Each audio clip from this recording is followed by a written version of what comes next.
Normalerweise achte ich darauf, dass sie beide Hinterbeine nebeneinander stehen hat. Unser Rückenhoch entspricht in etwa einem Schulhalt. Wenn Lele dabei zu stark untertritt, also bergziegenartig steht, habe ich den Eindruck, dass sie im Rücken sehr verkantet und unbeweglich dabei wird. Außerdem neigt sie dann dazu, mit einem Hinterbein nach hinten auszuweichen.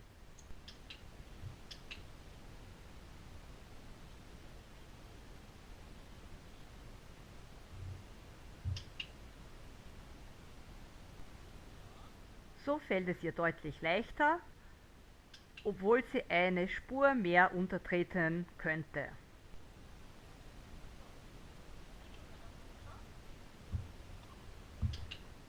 Mir gefällt es so am besten.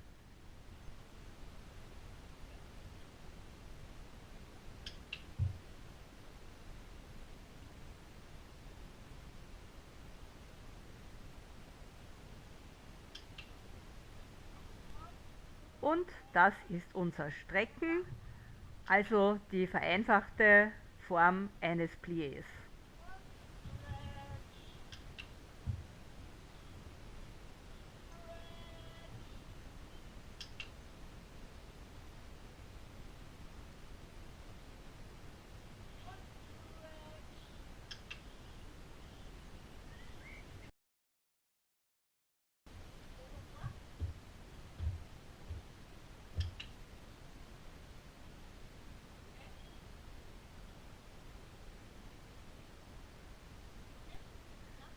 Carla ist beweglicher, hat allerdings mehr Probleme mit der Balance. Auch bei ihr gefällt es mir nicht so gut, wenn sie so stark untertritt. Sie kippt dann einfach nach hinten. Auch sie wirkt ein bisschen steif und verwendet ihren Kopf zum Schwung holen. So gefällt es mir deutlich besser. Sie benötigt auch viel weniger Schwung mit dem Kopf bzw. Hals, außer ein bisschen, wenn die Vorderbeine hochgehen. Wenn die Hinterbeine zu wenig unter ihrem Bauch stehen, ist die Übung weniger effektiv.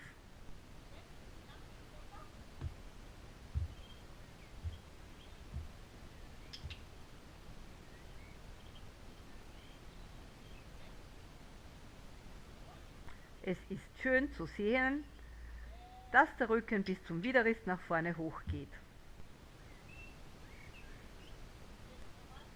Hier ist meine Hand zu sehen, die ein teilweise ausgeschlichenes Kinntarget fordert, einfach um zu verhindern, dass Carla den Kopf hochwirft.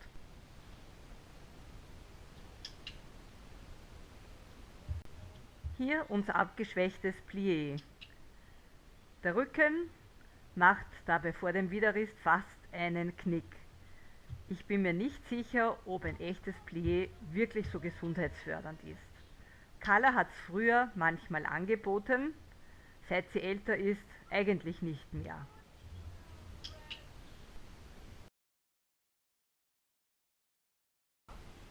Lele kann auf der Zweibeinwippe gut mit allen 4 Beinen stehen. Ich habe den Eindruck, dass es ihr da leichter fällt, das Gewicht nach hinten zu verlagern, obwohl ihre Muskeln dabei vermutlich etwas mehr gefordert werden.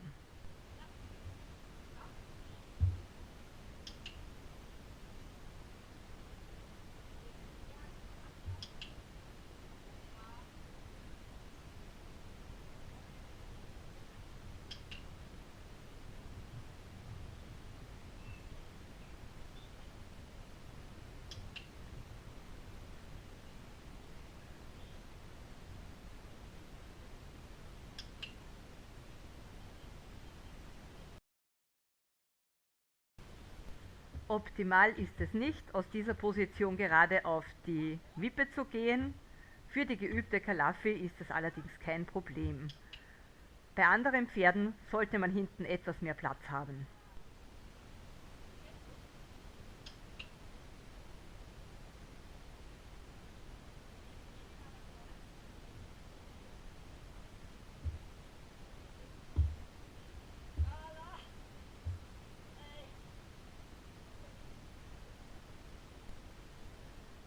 Hier wieder die Erinnerung mit meiner Hand für die Kopfposition.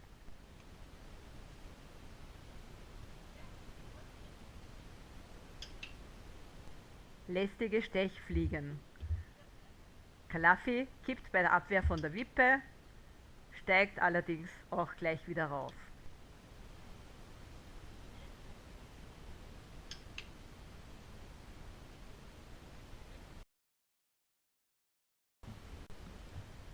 Auch auf Leles heißgeliebtem Drehei kann man unsere Version vom Schulhalt machen.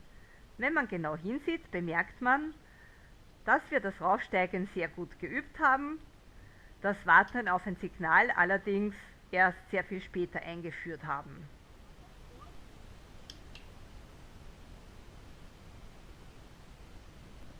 Hier auf dem quergestellten Drehei.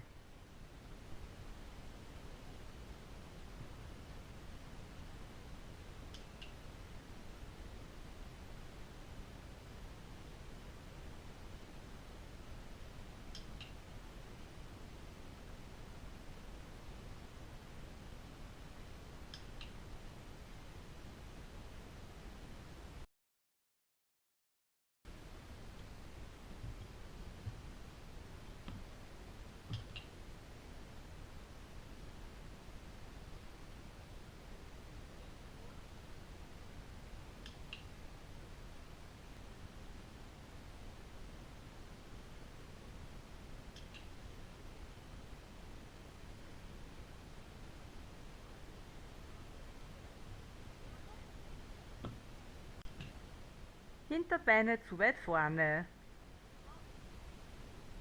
Kala verwendet wieder sehr stark Kopf und Hals und kriegt das Drehei trotzdem nicht gekippt.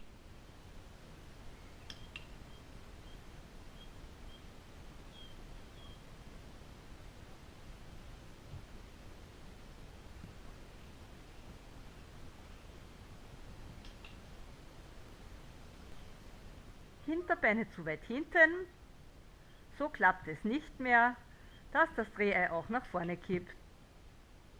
So passt es gut. Die Halbkugel des Dreheis ist vermutlich genau unter Kalas Schwerpunkt.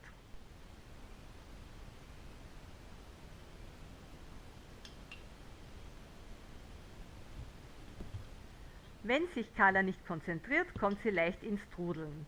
Ich finde es daher sehr wichtig, dass ein Pferd auf dem Drehei bzw. vorher gut aufgewärmt ist und würde ein Pferd mit akuten oder chronischen Problemen am Bewegungsapparat auch eher nicht darauf stellen. Den Pferden macht es allerdings Spaß und vermutlich werden Muskeln trainiert, die man von außen nicht sehen kann. Ich hoffe, ihr habt jetzt ein paar Anregungen gekriegt, worauf man bei solchen Übungen achten kann und was kleine Veränderungen bewirken können. Ich freue mich über Kommentare, gerne auch per E-Mail.